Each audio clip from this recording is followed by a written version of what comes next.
Muy buenos días, hermanos. Me siento muy feliz, contento de estar aquí con ustedes, especialmente porque juntos vamos a estudiar la palabra del Señor. Que la paz y la bendición del Señor puede estar en cada uno de ustedes y en cada uno de sus hogares también. Reconocemos que hemos tenido un año bastante complicado, donde muchos miembros de la iglesia han perdido seres queridos y otros se enfermaron, pero no hay duda de que Dios tiene un plan para cada uno de sus hijos. Y en ninguna parte de las Escrituras también encontramos que no van a pasar esta situación. En otras palabras, no hay una promesa que diga que a los hijos de Dios no pasarán dificultades y tribulaciones. No existe, ¿verdad? No nos exonora, no somos inmunes a las dificultades y a los problemas. Estamos conscientes que tarde o temprano van a llegar. Y estamos conscientes de que la mano del Señor nos sostendrá. Bienvenidos esta hermosa mañana a adorar juntos al Señor. Me dieron una pequeña listita para dar un saludo especial a algunas personas que están aquí con nosotros. Una de ellas es José Amílcar, bienvenido. José Velázquez, de igual manera. Ginel y Ingrid Sánchez, también bienvenidos. Y todos los que estamos aquí presentes, sean bienvenidos en el nombre del Señor. Vamos a tener una oración para comenzar. Querido Padre, acompáñanos, háblanos, dirígenos, toca nuestras mentes, toca nuestros corazones y permítenos, Señor, el poder llevar a la práctica lo que es tu palabra. Bendice a cada uno de nuestros amigos, amigas que nos acompañan, cada uno de los miembros y hermanos que nos visitan, como aquellos que están en sus casas, en la comodidad de sus hogares, escuchando también tu palabra, que tu bendición vaya a cada uno de ellos. Acompáñanos, por favor. Permítenos, Señor, tu bendición y permítenos también tu Santo Espíritu. En el nombre de Jesús. Amén. Voy a pedir que me acompañen a una hermosa epístola escrita por el apóstol San Pablo.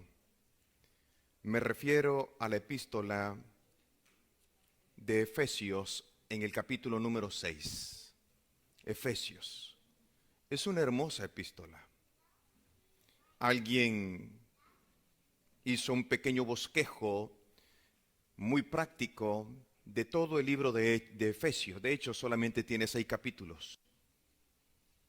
Pero en la primera parte del libro o de esta carta, el apóstol Pablo va a hacer un llamado directamente a la iglesia. Hay un llamado allí que va a abarcar el capítulo 1, el capítulo 2 y el capítulo número 3. La segunda parte de esta epístola va a hablar sobre la conducta de la iglesia,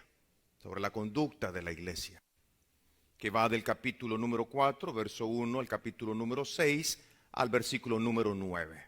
Esta es la segunda parte. Recuerden la primera parte, cuando ustedes vayan a leer toda la carta a los Efesios, recuerden estas partes, son muy importantes de poderlas saber. Esta estructura es sencilla, solo tiene 3 partes. Número 1, el llamado a la iglesia.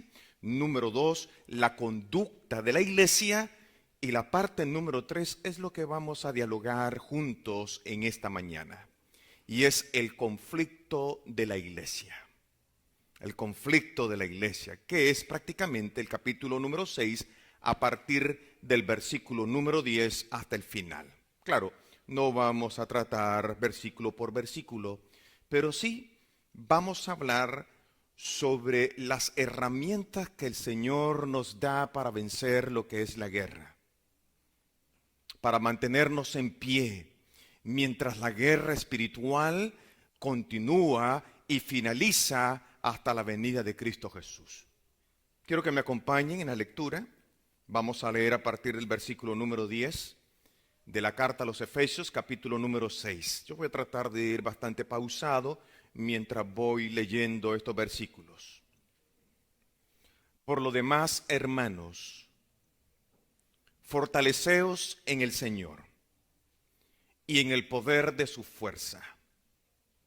Vestíos de toda la armadura de Dios para que podáis estar firmes contra las acechanzas del diablo.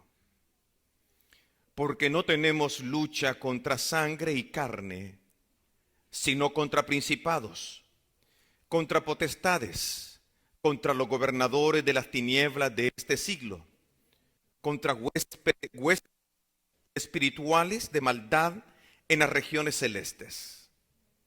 Por lo tanto, tomad la armadura de Dios, para que podáis resistir en el día, y habiendo acabado todo, estar firmes.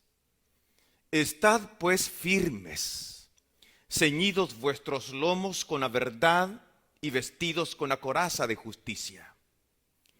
Calzaos vuestros pies con el apresto del evangelio de paz. Sobre todo, tomad el escudo de la fe, con que podáis apagar los dardos del fuego del maligno. Tomad el yelmo de la salvación y la espada del Espíritu, que es la palabra de Dios. Orando en todo tiempo, con toda oración y súplica en el Espíritu, y velando en ello con toda perseverancia y súplica por todos los santos, y por mí, a fin de que al abrir mi boca me sea dada palabra para dar a conocer con denuedo el ministerio del Evangelio, por el cual soy embajador en cadenas, con denuedo hable de él como debo de hablar. Esta es una epístola sumamente elocuente y sumamente hermosa que va dirigida directamente a la iglesia. Una carta que fue escrita por el apóstol Pablo mientras era prisionero. Y la Biblia termina aquí en el versículo 20, el cual soy embajador, pero encadenado. Muy probablemente el apóstol Pablo estaba encadenado a un soldado romano, y esto era una costumbre muy común en la antigüedad. Colocaban al prisionero con una cadena y lo encadenaban a un soldado romano, para que el soldado romano estuviese continuamente en vigilancia de aquella persona que era prisionero. Fue probablemente allí donde Pablo comenzó a estudiar cada una de las armas que un soldado romano utilizaba para la guerra. Es allí muy probablemente cuando el apóstol Pablo comienza a observar con detalle las armas, la armadura que el soldado romano está utilizando y que utiliza para salir a la guerra. Un ejército romano era completamente invencible, hermanos, invencible. Tanto por su estrategia como también por todas las armas que poseía. No solamente era un guerrero, no solamente era un guerrero de batalla, sino que también eran arquitectos, eran constructores. Donde quiera que ellos llegaban y conquistaban y derrotaban ejércitos, eran lugares que progresaban, porque el ejército romano era capaz de hacer puentes donde no existían puentes. Eran capaces de hacer fortalezas donde no había ni siquiera una fortaleza. Eran hábiles constructores. No solamente portaban una espada, sino que portaban también herramientas de construcción. Se puede ver documentales e leer libros sobre el avance de los ejércitos romanos y vamos a descubrir que la valentía de ellos era mucho más que valentía, sino que también la sagacidad que ellos tenían para conquistar ejércitos y pueblos. Ustedes saben que fue uno de los imperios que no fue conquistado. Babilonia fue conquistado. Los medios y los persas fueron conquistados. Grecia fue conquistado. Roma no fue conquistada. Simplemente se dividió en los países europeos que hoy conocemos y que en la antigüedad prácticamente era un solo imperio y era conocido por el Imperio Romano.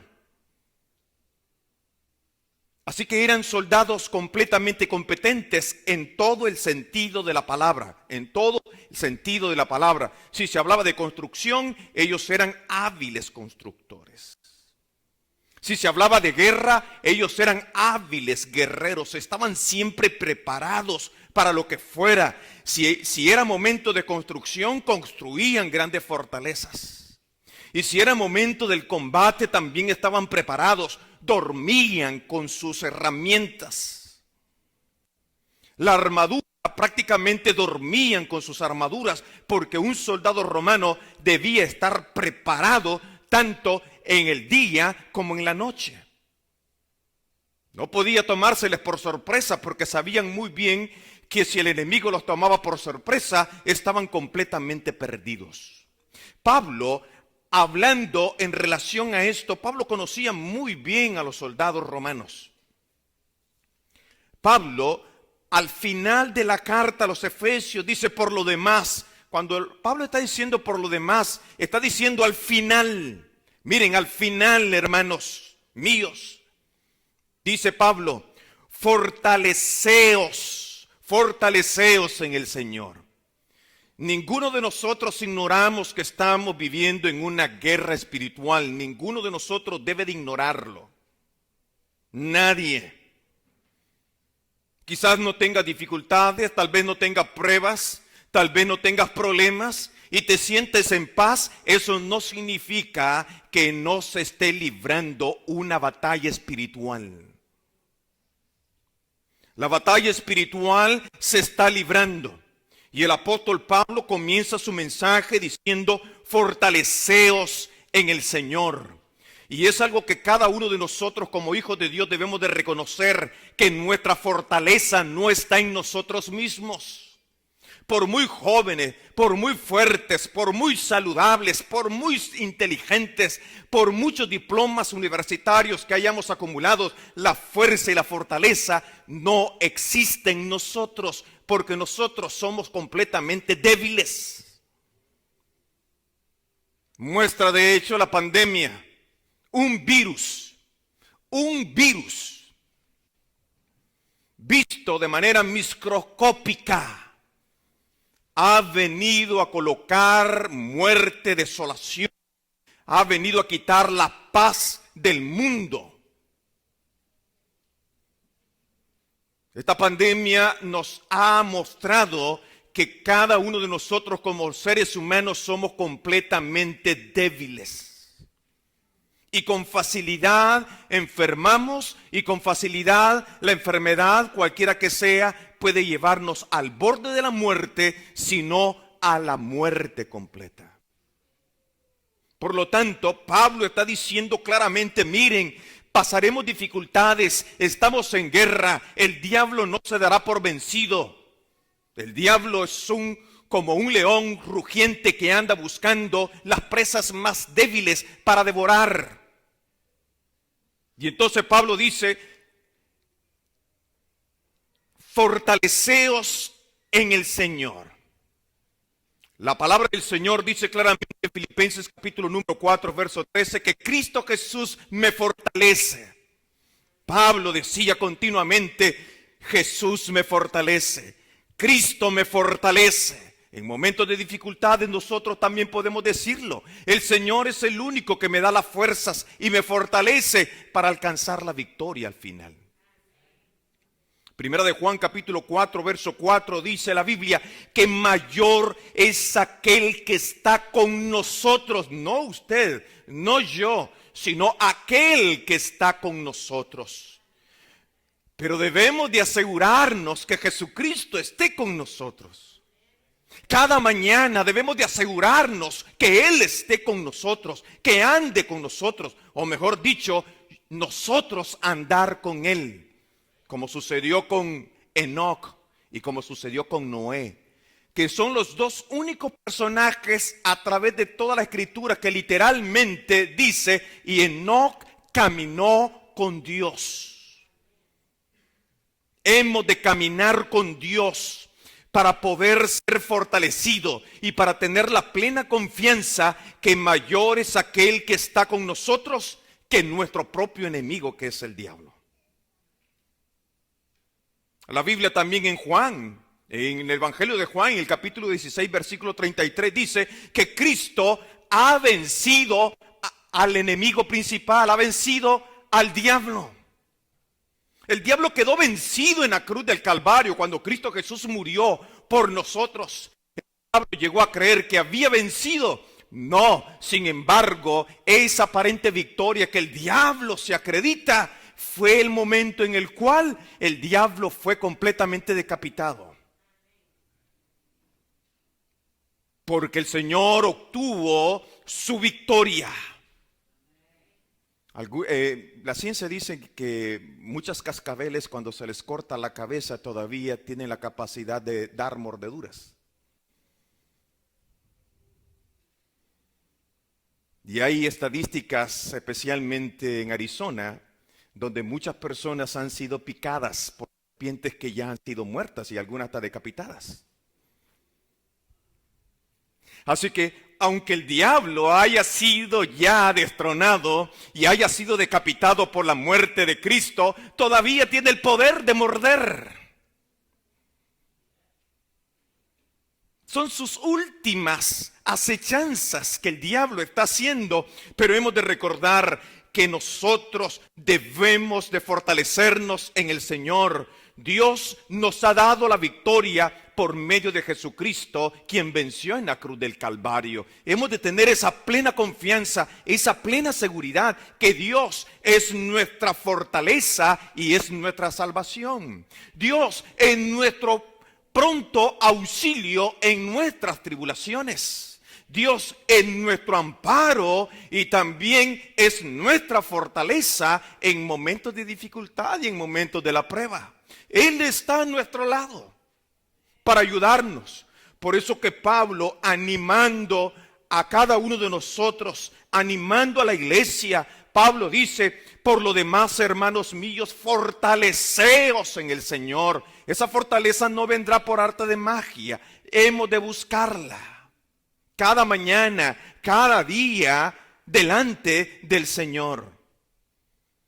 Continúa diciendo el apóstol Pablo: fortaleceos en el Señor y en el poder, ¿de qué dice? De sus fuerzas. El poder de sus fuerzas.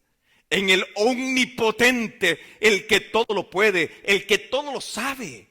No hay nadie ni nada sobre la faz de la tierra que pueda atentar contra Dios. Porque Él es el Todopoderoso.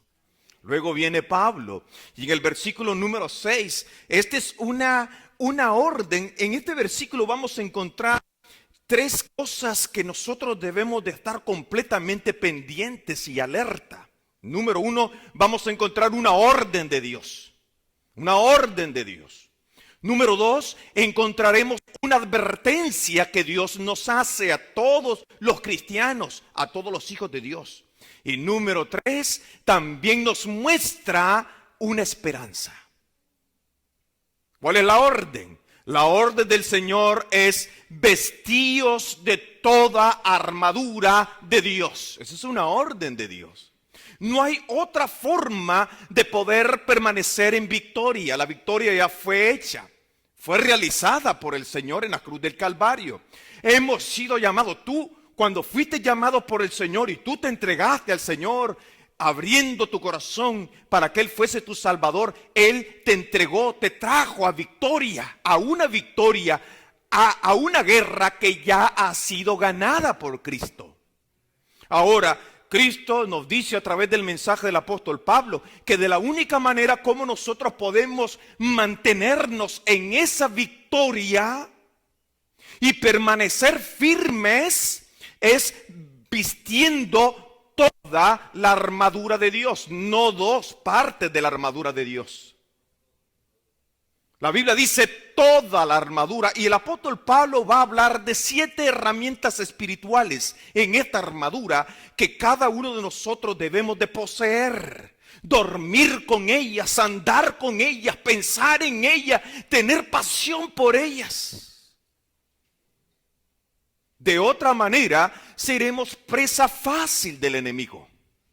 Hay 7 herramientas que la Biblia va a mencionarnos de manera extraordinaria. Pero en primer lugar nos da la orden. Si tú quieres permanecer en victoria, tú ya eres llamado a una iglesia victoriosa, a una iglesia imperecedera, a una iglesia en el cual el diablo no puede destruir, porque la mantiene el Señor, es de Dios. Pero como miembros de iglesia y como seres humanos podemos salir de ella. Podemos salir de la protección. Podemos salir de una vida victoriosa a una vida derrotada. Pero Pablo nos dice, ¿quieres continuar en victoria? ¿Quieres terminar tu vida en victoria? Bueno, vístete de toda la armadura de Dios. Esta es la orden de Dios, no es una sugerencia. Ustedes saben, yo siempre he dicho que la Biblia no fue escrita en manera de sugerencias. La Biblia prácticamente es una ordenanza de Dios para nuestro bien. No es para nuestro mal. El Señor nunca va a querer tu mal. Siempre nos va a advertir cuando las cosas malas van a llegar. Y su palabra nos advierte claramente y ahora nos da la orden de vestir toda la armadura de Dios. Esa es la orden de Dios. La advertencia dice, para que podáis resistir las acechanzas del diablo. ¿Cuál es la advertencia? La advertencia es, mira, viste toda la armadura de Dios, toda, porque el diablo anda como león rugiente buscando a quien devorar. Si tú no portas esa armadura, serás una presa fácil para que el enemigo, las acechanzas del diablo, te atrapen y te destruyan. Ustedes saben que el diablo no nos quiere atrapar para bendecirnos. La bendición del diablo es una maldición prácticamente. Muchos nos hemos preguntado cómo es posible que el impío y el pecador prosperen más que el justo. Esa es la queja de los salmistas. ¿No han visto eso en los salmos? ¿Cómo, Señor? No lo entiendo. ¿Cómo el impuro, cómo el pecador, cómo el impío prospera más que el justo? No lo entiendo. Pero al final los salmistas comprenden que esa aparente bendición es maldición, porque al final lo lleva a la muerte y a la condenación. Cuando la Biblia está hablando de las acechanzas, es una advertencia que Dios nos está haciendo. Claro, ¿no? Vivimos ahora en paz, con tranquilidad, la pandemia está pasando, nos estamos sintiendo un poco más aliviados, más seguros. Pero cuando la pandemia comenzó, ¿cuáles fueron las advertencias que dieron? ¿Cuáles fueron las advertencias? ¿Y cuáles fueron las medidas que llegaron no solamente a sugerir, no fueron medidas sugeridas, sino impuestas y obligadas para el bien de quién? ¿O acaso el portar la mascarilla no era una situación obligada? En muchas partes fue obligación portar la mascarilla. Porque el no andar la mascarilla era sinónimo de poder transmitir la enfermedad o sinónimo de adquirir lo que es la enfermedad.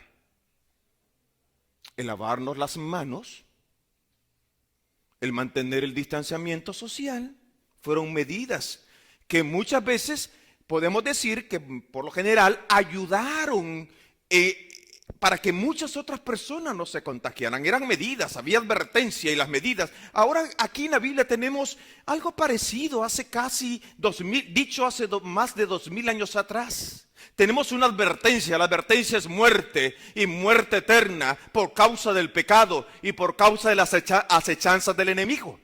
Es la enfermedad completamente incurable. Claro, cuando vengo a Cristo, Cristo tiene el poder de curar esa enfermedad. Pero es una enfermedad que puede llevarme no solamente a la muerte física, sino a la muerte eterna. Así que cuando está hablando de las acechanzas del diablo, está hablando de las astucias con el cual el diablo llegará a tu vida. Está hablando de las artimañas que el diablo conoce para poder engañarte y llevarte prácticamente a dejar al Señor Jesucristo. Está hablando de los cuantiosos engaños que el diablo tiene. Ustedes saben que el diablo sabe más por viejo que por diablo. Ustedes sabían eso, ¿no? Porque sabes, el diablo no tiene el poder para saber lo que tú tienes en mente en este momento. Él no sabe lo que tú estás pensando. ¿Cómo es entonces que se da cuenta? Oh, claro, te observa, ¿no? Él mira lo que tú ves. Oh, esto le gusta. Oh, miren, esta es la tendencia. Oh, por aquí va. Una persona que salió de la drogadicción y terminó en victoria y no le llama la atención la droga, el diablo no lo volverá a tocar por la droga. Las tentaciones serán diferentes. Las artimañas son diferentes. Las acechanzas son diferentes. Y entonces Pablo nos advierte que el diablo anda como león rugiente. Y la mejor manera de poder vencer al enemigo es portando toda la vestidura, toda la armadura de Dios. Tenemos lo que es la orden, la advertencia. ¿Y cuál es la esperanza entonces? La esperanza es porque la Biblia dice, porque no tenemos lucha en el versículo 11, vestidos de toda armadura de Dios, para que podáis resistir y estar firmes contra las acechanzas del enemigo. Oh, esto indica que si yo porto la armadura de Dios, indica que podré hacerle frente a cualquier acechanza del enemigo con el único propósito de estar firmes y habiendo acabado todo, poder estar firmes en el Señor. Esa es la esperanza, mantenerme en la firmeza, mantenerme seguro, mantenerme protegido, mantenerme con el poder de Dios. Y solamente podemos lograrlo, hermanos queridos, portando esas vestiduras de Dios. Déjenme ir rápidamente a los elementos que vamos a encontrar acá. No me voy a detener mucho en cada uno de ellos por el tiempo. Vamos a encontrar siete hermosas herramientas espirituales que nos van a ayudar en la batalla contra el enemigo. Número 1, dice la Biblia, porque no tenemos lucha contra sangre y carne, sino contra principados, contra potestades, contra los gobernadores de las tinieblas de este siglo, contra huéspedes espirituales de maldad en las regiones celestes. Por tanto, vuelve por segunda vez la orden: tomad toda la armadura de Dios para que podáis resistir en el día malo. ¿Cuál es el propósito de portarla? Resistir en el día malo. ¿Y cuándo es el día malo? ¿A qué se está refiriendo Pablo cuando dice día malo? ¿Puede referirse a la persecución? ¿Puede referirse al fin del tiempo de la gracia? ¿Puede referirse a las próximas 7 postreras plagas que descenderán sobre la tierra? Pero también puede referirse a esas batallas espirituales que cada uno de nosotros tenemos. Problemas, dificultades, enfermedades, tribulaciones, donde lo único que busca el diablo y el enemigo es colocar y sembrar la duda en nuestra mente y en nuestro corazón y hacernos dudar que el poder de Dios no está con nosotros. Porque de otra manera ya nos hubiese sacado del hoyo, de la enfermedad, del problema o de aquellas circunstancias que están dañando mi vida física. Ese es el propósito del diablo, pero la Biblia dice claramente que cuando llegue el día malo podamos resistirlo y habiendo acabado todo, poder permanecer firmes, poder permanecer en victoria. Estad pues firmes, ceñidos los lomos con la verdad, Nota lo que la Biblia está diciendo, la verdad. Claro, el diablo también tiene otro cinturón. El diablo tiene el cinturón de la mentira, porque él es el padre de la mentira, es el padre del engaño. Es la serpiente antigua que sabe muy bien cómo engañar a la humanidad y cómo traer confusión. Por eso que la Biblia dice que hemos de estar ceñidos con el cinto de la verdad. Esto indica que debemos de conocer la verdad para poder defendernos cuando venga doctrinas de mentira o herejías o enseñanzas que no pertenecen a las Escrituras, poder combatirlas con un escrito está, porque conocemos lo que es la verdad. De otra manera, la mentira llegará y aceptaremos lo que es la mentira. La Biblia nos habla en Jeremías 10:10 que Dios es Dios de verdad. En Juan capítulo 14, número 6 dice, yo soy el camino, la verdad y la vida, y nadie viene al Padre si no es por mí.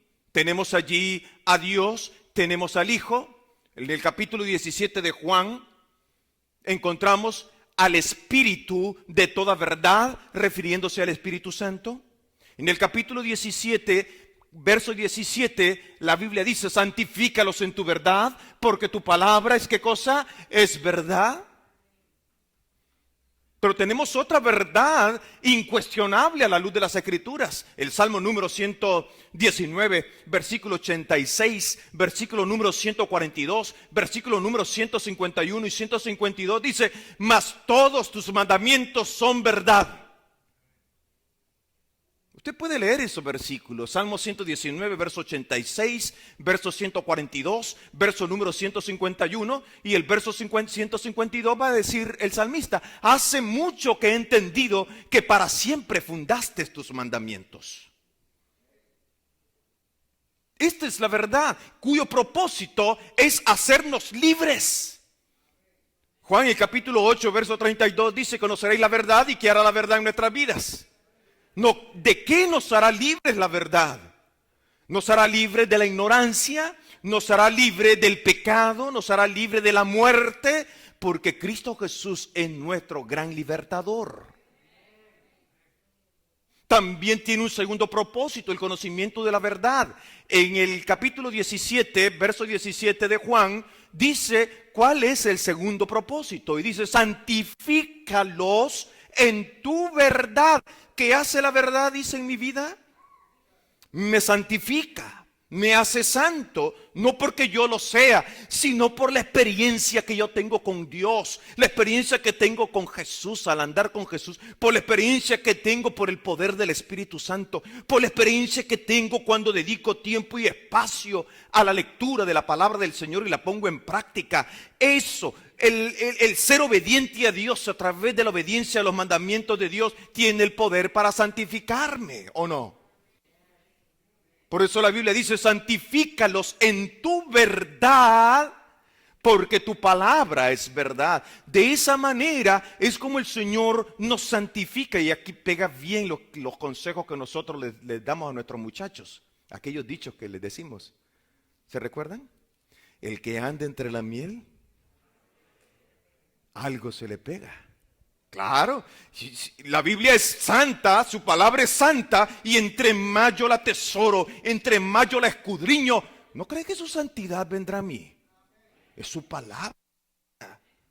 Igual cuando yo voy en oración a mi recámara o ando siempre con una mentalidad de oración y estoy siempre clamando a Dios, ¿no creen que me santifica?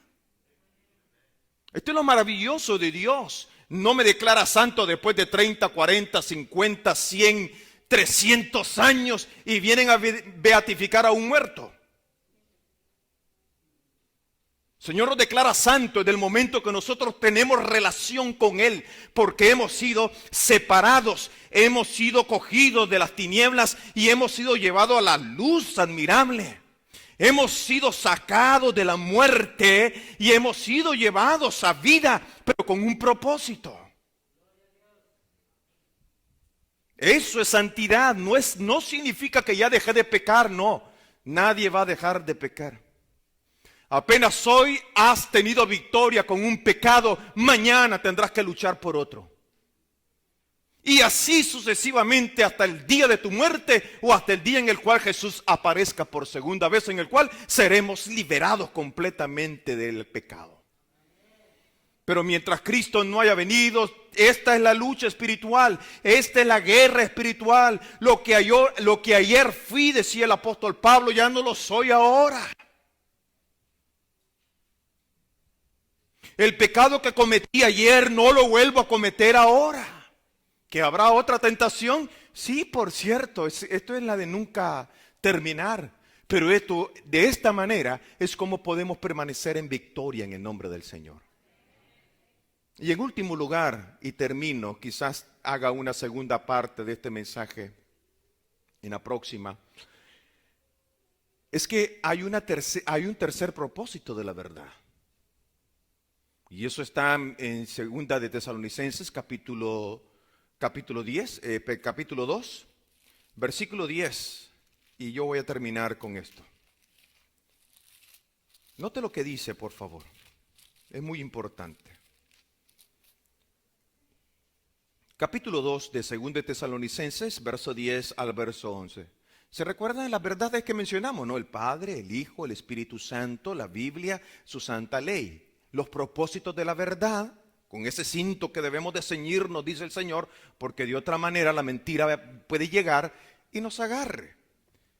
El propósito es hacernos libres, el segundo propósito es santificarnos, y el tercer propósito lo va a decir el apóstol Pablo en 2 de Tesalonicenses 2:10 en adelante, y dice: y con todo engaño de iniquidad para los que se pierden, por cuanto no recibieron el amor de la verdad para ser salvos. ¿Cuál es el tercer propósito de la verdad? Es salvación. Por eso ese cinto de verdad debe estar bien sujeto a nosotros. Debemos de conocerla, practicarla. Porque el diablo, sus acechanzas y sus artimañas son mentirosas. Él tiene una herramienta, así como Dios tiene la herramienta de ese cinto de verdad, el diablo también tiene una contraparte. Pelea con una contraparte, y esa contraparte es la mentira. Son sus artimañas, son sus engaños. Déjeme decirle que aún nosotros como adventistas del séptimo día no estamos inmunes a esos engaños. No estamos inmunes. Pero cuando conocemos la Biblia, cuando conocemos su verdad, la verdad de Dios, podemos tener el don de poder discernir entre el bien y el mal. Verso 11 dice: por eso Dios les envía un poder engañoso para que crean a la mentira, a fin de que sean condenados todos los que no creyeron a la verdad, sino que se complacieron en la injusticia. Increíble, ¿no lo creen, hermanos?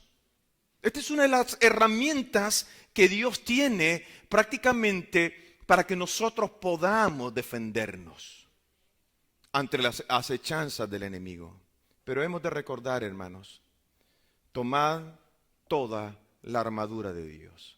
Si todo el mensaje se les olvida, por favor no se les olvide estas tres cosas. Número 1, tomad toda la armadura de Dios, toda la armadura de Dios. Para que podáis resistir en el día malo. Y habiendo acabado todo, poder estar de pie. Y poder decir al Señor: gracias por la victoria que tú nos has concedido. Llegará ese día maravilloso, hermanos, en el cual nos gozaremos y nos deleitaremos en el Señor. Cristo Jesús viene pronto. Viene por segunda vez. Viene a buscarte a ti, viene a buscarme a mí. Pero necesitamos guerrear, necesitamos ser buenos soldados de Jesucristo. No ocultarnos, tú no te puedes ocultar. ¿Para qué le sirve a un soldado estar armado hasta los dientes y estar escondido? ¿Para qué le sirve? ¿Para qué le sirve tanto armamento y está escondido? No sale a la batalla, no sale a la guerra. De nada le sirve. Estas son herramientas para poder salir bien librados en esta guerra espiritual. El diablo quiere tu vida y no se dará por vencido, porque él ya sabe que la vida de él está terminada ya. Él sabe que está condenado a muerte, pero no quiere irse solo.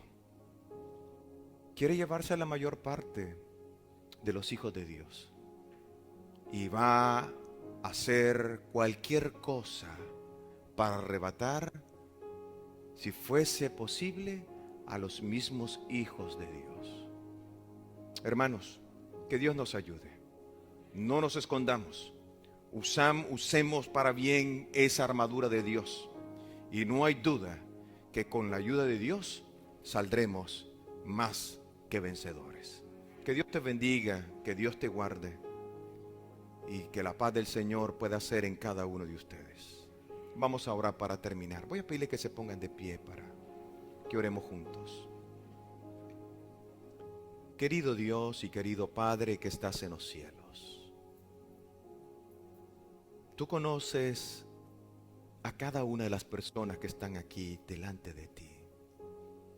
Conoces sus familias, conoces sus vidas, conoces sus luchas.